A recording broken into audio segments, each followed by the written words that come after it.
വർത്തമാനത്തിൻ്റെ എല്ലാ പ്രേക്ഷകർക്കും ഹൃദ്യമായ നവവത്സരാശംസകൾ.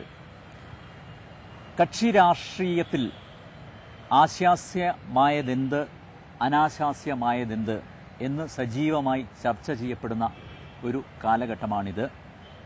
ഒരു ഉണ്ണിത്താൻ ഉദാഹരണത്തിലൂടെ നമുക്ക് അല്പനേരം സഞ്ചരിക്കാം. വർത്തമാനത്തിലെ ഇന്നത്തെ അതിഥിയായ KPCC മുൻ ജനറൽ സെക്രട്ടറി രാജ്മോഹൻ ഉണ്ണിത്താനെ സ്നേഹാദരങ്ങളോടെ സ്വാഗതം ചെയ്യുന്നു. വർത്തമാനത്തിലേക്ക് സ്വാഗതം. ആദ്യമായി നവവത്സരാശംസകൾ. Same to you. 2009 രാജ്മോഹൻ ഉണ്ണിത്താനെ സംബന്ധിച്ചിടത്തോളം ഒരു ദുരന്ത വർഷമാണെന്ന് പറയാമോ? 2009 ഒരിക്കലും എന്നെ സംബന്ധിച്ചിടത്തോളം ഒരു ദുരന്ത വർഷമില്ല. നമ്മളൊക്കെ ജനിക്കുമ്പോൾ നമ്മൾ എന്തായി തീരണമെന്നും എന്തൊക്കെ അനുഭവിച്ചു തീരണമെന്നും ദൈവം എഴുതിയിട്ടുണ്ട്. സംഭവാമി യുഗേ യുഗേ എന്ന് കേട്ടിട്ടില്ലേ? അതുകൊണ്ട് സംഭവിക്കേണ്ട സമയത്ത് സംഭവിച്ചിരിക്കും. അതുകൊണ്ട് സംഭവിച്ചതൊക്കെ നല്ലതിന്, സംഭവിക്കുന്നതും നല്ലതിന്, സംഭവിക്കാനിരിക്കുന്നതിനും നല്ലതിന് എന്നുള്ള ഉത്തമ വിശ്വാസമുള്ള ഒരാളാണ് ഞാൻ. അതുകൊണ്ട് 2009 എന്നെ സംബന്ധിച്ചിടത്തോളം ഒരു ദുരന്ത വർഷമാണെന്ന് ഒരിക്കലും എനിക്ക് പറയാൻ പറ്റില്ല. അതിന്റെ തുടക്കത്തിലൊക്കെ തിളങ്ങി നിന്ന ഒരു താരമായിരുന്നു രാജ്മോഹൻ ഉണ്ണിത്താൻ. പിന്നെ ഏറ്റവും ഒടുവിൽ അവസാനം കലം കൊണ്ട് ഉടച്ചു എന്ന് പറയുന്നില്ലേ, അങ്ങനെ ഒരു സംഭവം ഉണ്ടായി. കാരണം മഞ്ചേരിയിൽ താങ്കളെ ഒരു സ്ത്രീയോടൊപ്പം നാട്ടുകാർ പിടികൂടി പോലീസിൽ ഏൽപ്പിച്ചു. അതിനൊരുപാട് വിശദീകരണങ്ങളാണ്.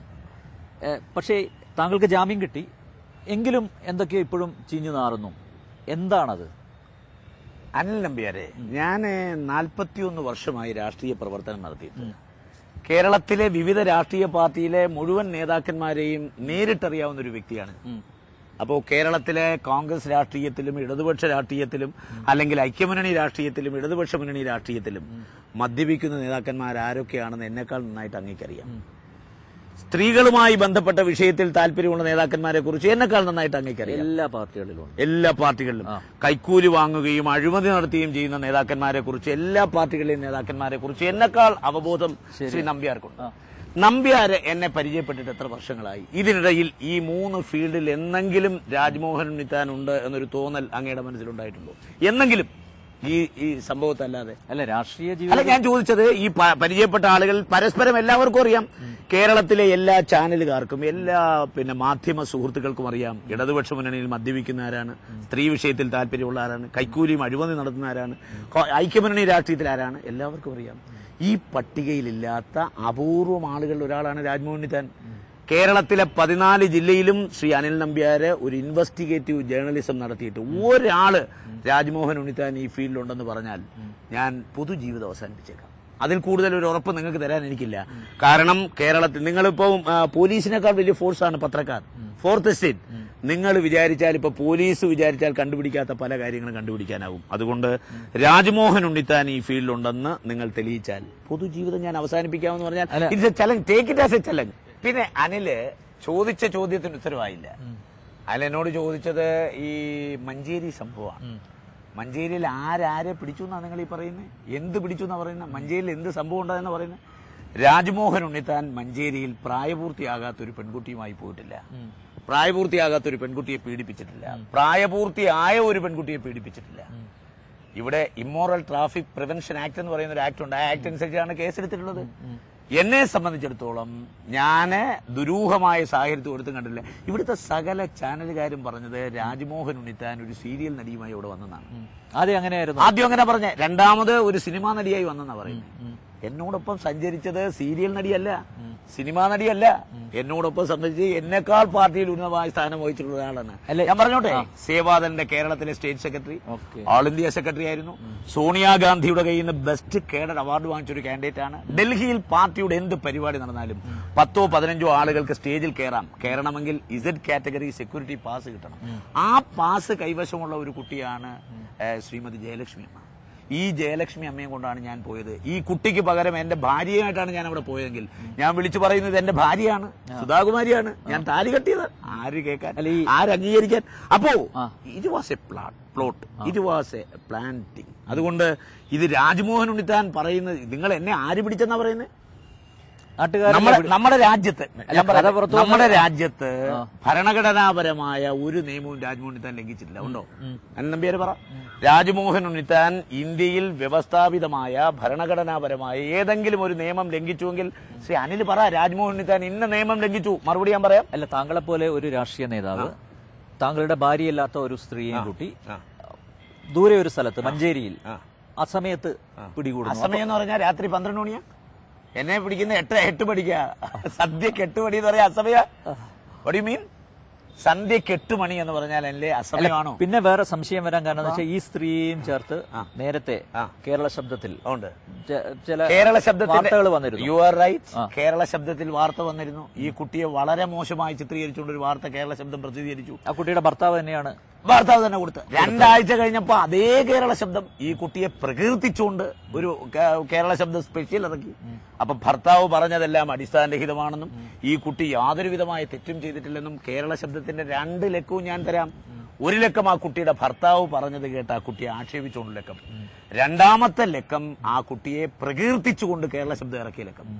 അപ്പോ ഭർത്താവ് പറഞ്ഞത് മുഴുവൻ കച്ചക്കള്ളമാണെന്നും ഞങ്ങൾക്കൊരു അബദ്ധം പറ്റിയതാണെന്നും ഞങ്ങളത് പ്രസിദ്ധീകരിച്ചതിൽ നിർവ്യാജം ഖേദിക്കുന്നു എന്ന് പറഞ്ഞ് ആ പെൺകുട്ടിയുടെ ജീവചരിത്രം മൊത്തം കൊടുത്തിട്ടുണ്ട്. അതിനകത്ത് ശ്രീ കെ മുരളീധരനെ കുറിച്ചും ശ്രീ കെ സുധാകരനെ കുറിച്ചും രാജ്മോഹൻ ഉണ്ണിത്താനെ കുറിച്ചും ആ കുട്ടി പറഞ്ഞ കമന്റ് ഞാനെടുത്ത് കാണിക്കാം. എന്റെ അമ്മയുടെ വയറ്റിൽ പിറക്കാതെ പോയ സഹോദരങ്ങളാണ് കെ മുരളീധരൻ, കെ സുധാകരൻ, രാജ്മോഹൻ ഉണ്ണിത്താൻ. എന്തായാലും പെണ്ണില്ലെന്ന് വിചാരിച്ച് ഈ രാജ്യത്ത് ആരും പെങ്ങളെ കെട്ടും എന്ന പേര് ധരിക്കരുത്. അപ്പൊ ഇത് എങ്ങനെയാണ് താങ്കൾ പറഞ്ഞത് ഒരു പ്ലോട്ടാണെന്ന്? ആരാ ഇതിന്റെ പുറകില്? ആരാ പുറകിലെന്നുള്ളത് ഇതിന്റെ പിന്നിൽ കണ്ട ആരെയും കണ്ട അല്ല മനസ്സിലായില്ല. PDPയുടെ കൊടിയും അതുപോലെ തന്നെ DYFIയുടെ കൊടിയും. PDPക്ക് മഞ്ചേരിയിൽ എത്ര പേരുണ്ടെന്ന് PDPയുടെ മെമ്പർഷിപ്പ് എടുത്ത് പരിശോധിക്കുക. മലപ്പുറം ജില്ലയിലും അതുപോലെ സമീപ പ്രദേശത്തു നിന്നും മുഴുവൻ PDPക്കാരെ വാഹനത്തിൽ അടിച്ചു. പറഞ്ഞു മനസ്സിലായി. ഇവിടെ ആരെങ്കിലും ഒരാൾ തെരുവിൽ ഒരു അപകടത്തിൽപ്പെട്ട് കിടന്നാൽ ആശുപത്രിയിൽ കൊണ്ടെത്തിക്കാൻ പോലും തയ്യാറാകാത്ത PDPയുടെ പ്രവർത്തകർ ഒരു രാത്രി മുഴുവൻ രാജ്മോഹൻ ഉണ്ണിത്താന്റെ സ്വകാര്യ ജീവിതം പരസ്യപ്പെടുത്താനായിട്ട് എന്തോരം കഷ്ടപ്പാടും ബുദ്ധിമുട്ടും യാതനയാ സഹിച്ചെന്നറിയോ? അല്ല, PDP എന്താണ്? PDPയെ ടാർഗറ്റ് ചെയ്ത് താങ്കൾ പരാമർശങ്ങൾ എനിക്കറിയാമല്ലോ. സൂഫിയ, അതുപോലെ സൂഫിയ പിണറായിയുടെ കാമുകിയാണ്. അങ്ങനെ പറയാനില്ല, അത് അങ്ങനൊന്നും സംശയിച്ചിട്ടൊന്നുമില്ല. എനിക്ക് സുഫിയ മദനിയെ കുറിച്ചും അത്തരം വ്യക്തിപരമായ പരാമർശം നമ്മള് പബ്ലിക് മീറ്റിംഗിൽ പ്രസംഗിക്കുമ്പോൾ ചിലപ്പോൾ ഒരു ഹ്യൂമർ സെൻസിന് പലതും പറയും. അത് പത്രസമ്മേളനത്തിൽ പറയുന്ന പോലെയും മീറ്റ് ദ പ്രസിൽ പറയുന്ന പോലെ അല്ലത്. പത്രസമ്മേളനത്തിൽ ചെറിയ ചെറിയ ഹ്യൂമർ സെൻസ്, ചെറിയ ചെറിയ വിറ്റുകളൊക്കെ ആയിരിക്കും. പറഞ്ഞു മനസ്സിലായി. ഞാൻ അറിയാതെ ഏതോ ഒരു ചാനലുകാരൻ എന്റെ ഒരു മീറ്റിംഗിലെ പ്രസംഗം പിടിച്ചിട്ട് അതാണ് ഇവിടെ പ്രസിദ്ധീകരിച്ചത്. അതിന് ഞാനൊരു കാര്യം പറയാം. സുഫിയ മദനിയുടെ വ്യക്തിപരമായ കാര്യങ്ങളെ കുറിച്ച് ഞാൻ പറഞ്ഞിട്ടില്ല. പക്ഷെ ഒരു കാര്യം ഞാൻ പറയാം, അവർക്ക് തീവ്രവാദ ബന്ധമുണ്ട്. ഞാൻ പരസ്യമായി പറയും. മാത്രമല്ല, തെക്കേ ഇന്ത്യയിലെ തഷ്കർ ഇ തോബയുടെ കമാൻഡന്റായ തടിയന്റെ ഇവിടെ നസീറിന്റെ മകളെ മദനി കോയമ്പത്തൂർ ജയിലിൽ കിടക്കുമ്പോൾ വീട്ടിൽ നിർത്തി പഠിപ്പിച്ചത് ഈ സുഫിയ മദനിയാണ്. സുഫിയ മദനിക്ക് തീവ്രവാദവുമായി ബന്ധമുണ്ട്, തടിയന്റെ ഇവിടെ നസീറുമായി ബന്ധമുണ്ട്. മാത്രമല്ല, കാശ്മീരിൽ നമ്മുടെ ഇവിടുത്തെ പാവപ്പെട്ട മുസ്ലിങ്ങളെ പരിശീലനത്തിന് അയച്ച് പാകിസ്ഥാനിലേക്ക് തീവ്രവാദ പരിശീലനത്തിന് അയക്കാൻ വേണ്ടി റിക്രൂട്ട് ചെയ്യുന്ന ഒരു റിക്രൂട്ടിംഗ് ഏജൻസിയാണ് സുഫിയ മദനി. ഞാൻ പറഞ്ഞ സത്യമാണ്. അപ്പോൾ ഇതിനിടയ്ക്ക് മദനി പറഞ്ഞു എന്റെ ഭാര്യ പർദ്ദയ്ക്കകത്ത്. ഞാൻ പറഞ്ഞു ഇതിനേക്കാൾ വലിയാണ് കർത്താവിന്റെ മണവാട്ടി. സ്റ്റെഫി എന്ന് പറയുന്ന ഒരു സിസ്റ്റർ കർത്താവിന്റെ മണവാട്ടിയാണ്. അവര് ധരിച്ചിരിക്കുന്ന കർത്താവിന്റെ മണവാട്ടിയുടെ വേഷമാണ്. ആ വേഷത്തിൽ നിന്നൊരു കുറ്റം ചെയ്തപ്പോൾ അവരെ ബ്രെയിൻ മാപ്പിംഗ് നടത്തി, അവരെ നാർക്കോ അനാലിസിസ് നടത്തി, അവരെ ചാസ്റ്റിറ്റി അല്ലെങ്കിൽ വെർജിനിറ്റി ടെസ്റ്റ് അല്ലെങ്കിൽ കന്യകാത്വ പരിശോധന നടത്തി. അപ്പൊ അതിനേക്കാൾ വലുതൊന്നും അല്ല ഈ പർദ്ദ എന്ന് ഞാൻ പറഞ്ഞ സത്യമാണ്. അപ്പൊ പർദ്ദയ്ക്കകത്ത് അത് പ്രകോപിച്ചു എന്നാണോ പറയുന്നത്? തീർച്ചയായിട്ടും. അപ്പൊ അങ്ങനെയാണ് മറ്റേ അവൈലബിൾ പോളിറ്റ് ബ്യൂറോയുടെ കാര്യം പറഞ്ഞത്. അവൈലബിൾ പോളിറ്റ് ബ്യൂറോ അതൊരു ഹ്യൂമർ സെൻസ് അല്ലേ അനിൽ നമ്പ്യാർ? ഞാൻ പറഞ്ഞ സത്യമല്ലേ? രാത്രിയിൽ കട്ടിൽ ഞെട്ടി ഉണർന്ന് പിന്നെ മിസ്റ്റർ